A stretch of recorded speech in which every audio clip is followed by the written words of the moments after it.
The same day that 7 defendants were acquitted in the armed takeover of a federal wildlife refuge in Oregon, law enforcement officers in riot gear arrested nearly 150 pipeline protesters that were camped out in North Dakota. Now, the trial is near a small eastern Oregon town called Burns. The people who live there were impacted by the occupiers when they were there for 41 days last winter. Our Jennifer Dowling went back to Burns to get the reaction now.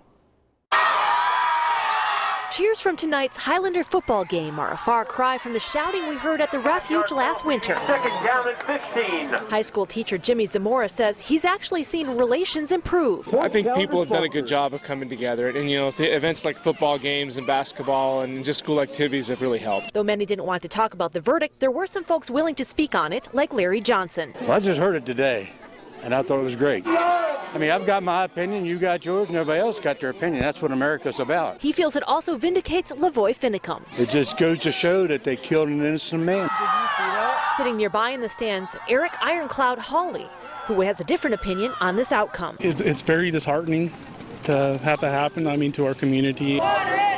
We caught up with him at a protest earlier with members of the Burns Paiute tribe. They marched to show solidarity for protesters at Standing Rock who are trying to stop an oil pipeline. And they marched to oppose Thursday's verdict, which they feel is like white privilege. It's hurtful.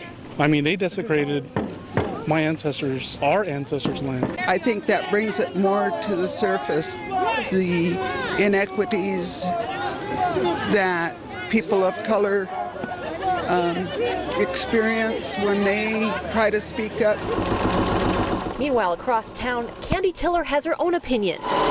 My biggest thing is, even though they were found not guilty, doesn't mean they're innocent.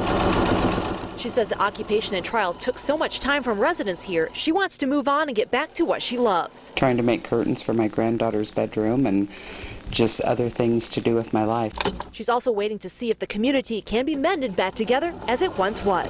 I just don't know what it's going to take for everybody to reunite. I don't know that it'll happen.